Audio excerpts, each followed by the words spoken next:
Hello, I am IceBeast, and welcome back to Distant Worlds Universe. Yes, Distant World Universe is returning as I promised. Here it is once again.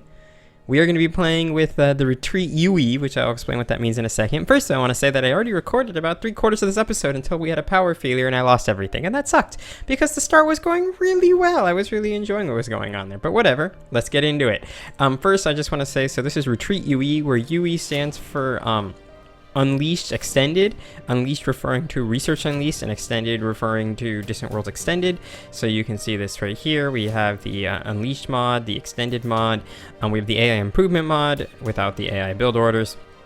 We have the Colonization Rebalance mod. We have a bunch of other mods as well. So this is the mod. Of course, the mod will be linked in the description as usual. Anyway, let's just get right in on it, and then I'll explain what the hell's going on to anybody who cares. But first, we're going to start a new game. We're going to start as a just standard, standard galaxy, standard game. We're going to be playing as with even clusters. As most of you guys know, I think clusters are my favorite type of game mode, because they keep you sort of constrained to yourself for a little bit, and then everyone of a relatively equal size and strength gets to fight each other, and people become huge, and it's pretty awesome. We're going to be playing with all these settings. I'm not going to be, I was thinking about going on very hard, but I decided I'm going to stick on hard. I also am going to stick with these settings. Every time I do this, it goes down to 129%. I never quite figured that out. But we're going to be sticking with the smaller colonization range and the higher colony influence. This means that it will be much harder for people to expand into your areas. I will explain sort of what that means when we get to the game for those who don't know. We're going to be playing as the Hiigarans. Mainly because this is the Hiigarans are clearly an homage to Homeworld. Homeworld is one of my favorite games of all time, so that's why we're going to be playing at them. In fact, we're calling ourselves the Kushan Dominion. The Dominion part makes absolutely no sense, but that's why we're going to be calling ourselves that, out of, sort of respect to Homeworld 1. And otherwise, we're going to be playing against 10 enemies, and let's get going. Oh, and 90% victory condition threshold. I should have mentioned that as well. We're also turning off pretty much all the story events, so... And no tech trading, because tech trading is super easy to abuse as the player, as a way to get sort of infinite money and money not being a concern, and ways to get in and out of wars and stuff like that. So we've disabled tech trading. Anyway, while the galaxy's creating, which shouldn't take very long, I'll explain a little bit of what Distant World Universe is, although I'm probably going to have to cut for a second here, so let me actually do that. Alright, we're back. Sorry that I had to cut there for a second. I remembered that the recording software, the way Distant World Universe actually works is it creates different levels of windows. It doesn't actually, this doesn't create take over the old window. The game window is installed in the background. And because of that, I have to update my recording software to deal with that. So anyway, here we are. This is a Distant Worlds Universe. This is the Raptor's UE. Raptor, by the way, is another dude who also helped make the thing, so all props to Raptor as well. I should have mentioned that before. Anyway, this is Distant Worlds Universe. These are sort of explaining what we are. It is interesting to look at what our personal race-specific win conditions are, which we're going to get to first. So let's look at our personal race-specific victory conditions. So our race-specific victory conditions are control your homeworld, which we do, Otapao 5. I think this is the second time I've been in the Otapao system. Control 25% of all desert colonies. Right now we control 1. Control the 1 largest desert colony in the galaxy. Control the 1 largest continental colony in the galaxy. And control 15% of all continental colonies in the galaxy. 25% of all colonies. I cannot read, apparently. So that's our race-specific conditions. Now, what's our personal goal that we're going to be going after? And then I'll explain what the game is. Our personal goal is to come all the way down the beam weapon line of research and get planetary destruction, because I have never gotten planetary destruction as a weapon before. So I'm really excited about this. We're also going to get... We're also going to be focusing heavily on weapons, and of course we also have to focus on area weapons, because we need those to get the planetary destruction. So that's what we'll be doing. I'll also talk about some other stuff in a second, but what is Distant Worlds Universe? Distant Worlds Universe is a 4X strategy game, a la Stellaris, Galactic Civilizations. It plays in semi-real time, similar to to like Stellaris. It's a very complex, very fun, rewarding game, although sometimes the complexity can be overwhelming. And there are a couple of systems that I think are a little broken, although the mods have done a very good job of trying to improve that. So we're just going to start the game going right now. The first thing we should do, we already met the Dread Corsairs, apparently, which is pretty good. So we have intelligence agents, and we're going to or the Dread Cartel. We're going to send this one out to steal territory map. 74% probability is pretty good chance. The next thing we're going to do is rename our planet here. You blew my planet up. This is not Otapa. This is Hiigara. Actually, this is probably Kushan because it's a desert world. But we're going to call it Hiigara because we don't give a crap. And I probably spelled that wrong, but I also don't give a crap. The next thing we need to do is very quickly get... Not that. We need to get a couple more construction ships, which I keep clicking the wrong thing. But yeah, we're going to want to get probably 2 more construction ships right out the gate. Those are important. What's this? This is a troop transport, which we're going to want to retire. So yeah, that is a troop transport that I just told to retire. Yeah, and that's a construction ship. That's just not doing anything. So what do we got in this star system? We have a marshy swamp planet. That's pretty good. It's an 81% goodness planet. Barren rock planet. Lots of crappy other planets. We have what I thought was going to be a better planet, but nope, these are both crappy barren rock planets. A very crappy volcanic planet, a gas giant. And now we're going to expand. Now, unfortunately, we started on the very fringe of one of our of one of these things, which means that it's going to take us a bit to expand into it. Hopefully one of these planets here, we have a high-tech research station here, very interesting. Hopefully one of these planets will be colonizable relatively quickly. Now, one of the things I was bummed about on the playthrough that didn't get going was that we actually found a colony ship in one of our neighboring systems. No, go away. No thanks, goodbye.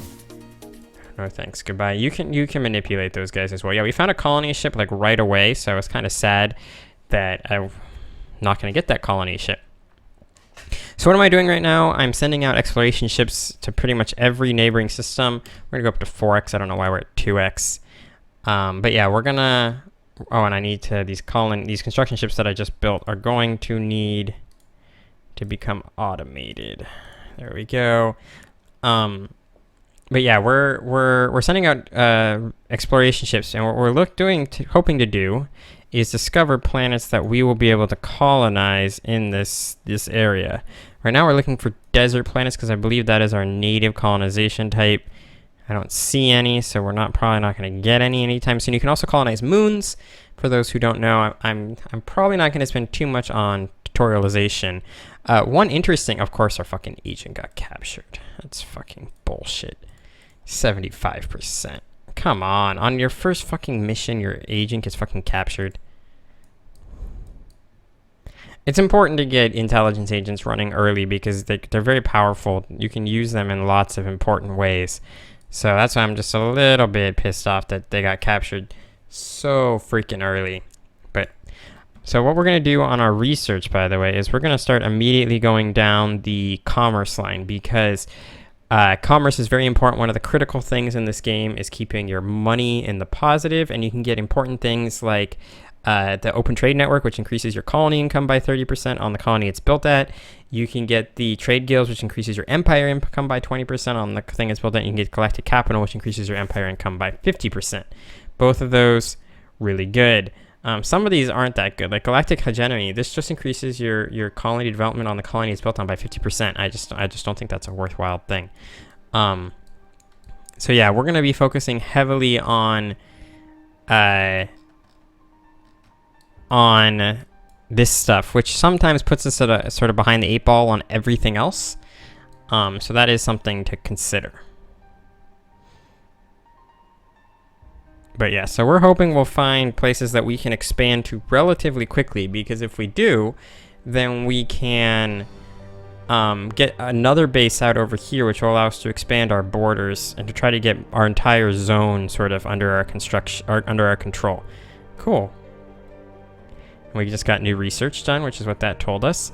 Let's queue up some other research and everything. We're getting these point defense weapons, which I think is fine. We'll get beam weapons next. Then I want to get... Oh, I do have to get basic torpedoes to get torpedo bombers and basic missiles. So I guess we'll get basic torpedoes. What do we need for interceptors? Oh, okay. Well, actually, what we'll do first is get enhanced beam weapons first. So we have a plan for our ship development. Something that is interesting in this game is that they have... what's this? That is a desert moon of 62% quality, which is not the greatest place to colonize. I don't know why I said colonize, but we'll probably be colonizing there anyway. Now, what the hell was I saying? What? Oh, they added in another ship class. So rather than having basically escort carriers or escort ships, I don't know why I said escort carriers. Sure, expanding is important, so let's actually... Oh, we got a new intelligence agent. That's so fucking good. They're probably not going to be particularly good because their primary thing is assassination.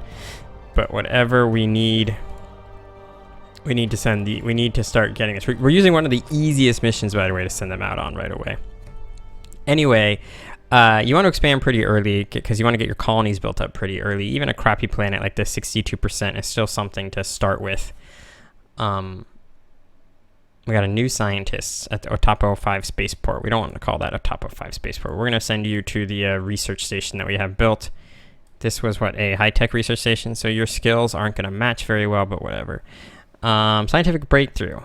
We had a scientific breakthrough on enhanced commerce. We're going to go back to Hiigara. We're going to click on the Otapo 5 space station. We're actually going to go to ships and bases. Spaceports, Topo 5, and we're going to call this Fleet Command. We're going to actually call it Kushan Fleet Command. There we go. That's a good name for a weapon. I mean, for a station. I kind of forgot everything else I was saying. I wish there was an easy way to see... That's an ocean planet. So you can easily see where you can colonize by these little circles that come around it, but what I was hoping is that there was an easy way to see... Empire policy is not what I care about. Expansion plan is what I care about. An easy way to see potential colonies of other types besides the types that you can colonize, which is what this is showing me right now. It's saying I can colonize this desert moon that we found. What I'd like is to find things that I could colonize beyond that desert moon. What are you getting? You're getting enhanced construction. We really need to get... we can't get the pulse jump. We really need to start improving our hyperdrives. This is it. We'll probably want to get the improved hyperdrive next. Because enhanced construction isn't going to help us that much right away. Oh, and fast mining and enhanced gas extraction are also going to be really important things to get pretty early on. You have to manage resources. Each ship has a fuel it needs. You see these little fuel type. There's basically two main fuel types. They are, right now we are using Kazalon, as you can see, and we can go down the Kazalon line for a while. There's also hydrogen as an option for fuel usage, I believe. We'll just check real quick, but I'm expecting in this mod, oh no, we do have a helium endgame Star Fusion Mastery mod, or energy type. So that's good to know. But usually it's Kazalon and hydrogen. And in fact, a very good strategy is to put one class of your ships, like civilian ships, which you have. Like I have a bunch of freighters moving around that you might be able to see. This is a freighter or a mining ship. This is what you call a civilian ship. If you give your civilian ships one energy type and you give your military ships a different energy type, this allows you to not necessarily have your ships contending for the same resources, and it gives you more places to open up mining, which is also very useful in this game. You're building a mining station. That's fine. Unfortunately, what we really want to do is hopefully find a place we can expand to in one of these sort of systems right here. We won't be able to expand very far out from Otapao because of how the game works. I wish I could rename star systems, but I'm pretty sure you can't rename a star system. You can only rename colonies. That's fine. We're at 10% happiness, probably because of our tax rate. Yeah. That's fine. That is all fine. You want to give me protection? I don't give a crap about that. We have completed the Pulse Blaster. That's good. Now we're going to get the improved Pulse Blaster. Then we'll be heading towards the Maxos Blaster. We only have to complete one of these to go to Super Beam Weapon, or do we have to complete all of these? I think we only have to complete either Super Beam Flow or Directed Energy Beams to get the Super Beam Weapons. And then we can use the Super Beam Weapons to go into Planetary Destruction, which I'm super excited about. We paused. We are paused. So other things about this game are the fact that you can design your ships and give them abilities and stuff like that. You can really design everything. So I can come in here and I could be like, let's upgrade this design, and I can decide what I want on the ship. For now, we have a hangar bay we have 20 fighters. We don't have any firepower because we haven't actually researched any fighters. Yeah, that's what I thought.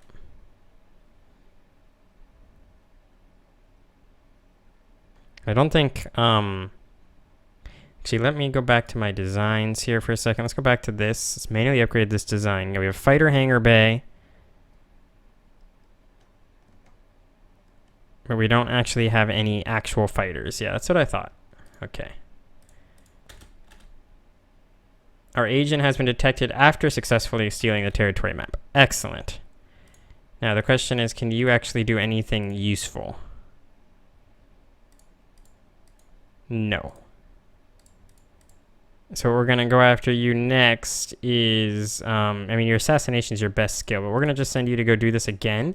This basically is hoping to not only get us another agent, because you get agents based on using them, which is a very strange mechanic. But so that increases our chance of getting a new agent, but it also increases our chance of something else whose my brain is escaping on. One sec, we want to look at the options here. We do have autosave every 30 minutes. Okay, that's good to know.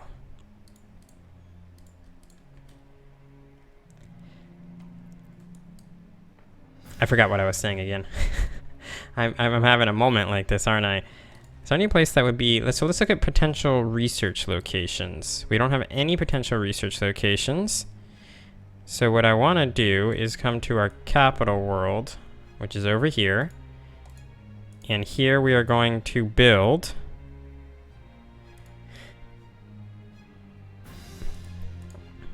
how do I build what I want to build? Do I have the ability to... do I have any designs for... I do have the HTRS-1. That's what I want to build. Is not a high-tech research base, actually. Or is it? Yeah, I want to build a high-tech research base.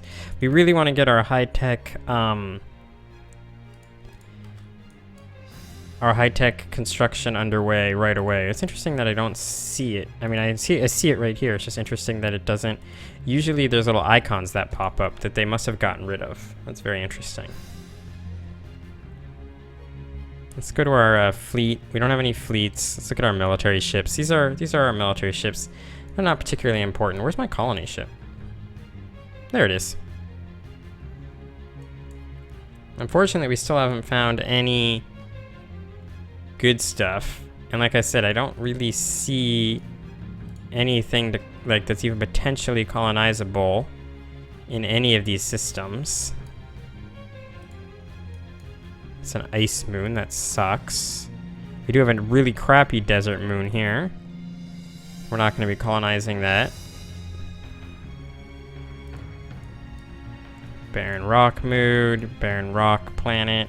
There's another planet around here somewhere. Do you guys see this planet? Where's this third planet? There it is. Oh, it's super tiny. This number, by the way, is the relative size. Size matters. Size matters, guys. Lots of barren rock planets. Oh, we have a continental planet. This would be a great thing to colonize. Okay, that's good to know. So that means that our next our next main focus in colonization theory, which is going to be here, has to be into continental planets. So we're going to get continental colonization next, and then colonize that continental planet, because this is going to be important to our overall expansion. There also was a marshy swamp planet, which would be good to colonize as well. We're making good money right now, and banking money early is not a bad thing. Oh, she's dead. Well, we're back to having literally 0 intelligence agents. If you're like, why do you keep throwing your intelligence agents away? The only way to train them up is to send them on missions. Oh, fuck. Alright, so apparently there is a fucking sandworm over here, so let's get our light cruiser and our heavy cruiser, both of which need to refuel, which they're not doing.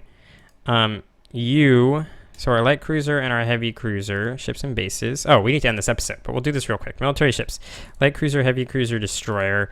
We're gonna have you guys start creating the first fleet. Don't be automated. Then we're gonna go to the first fleet, and we're gonna set you to go refuel. Let's take care of that, and we're gonna end the episode here. So thank you guys very much for watching. I hope you've enjoyed this. I know a lot of you guys have been waiting for Distant Worlds to return, and here it is. I hope you're loving it, and I will see you all next time.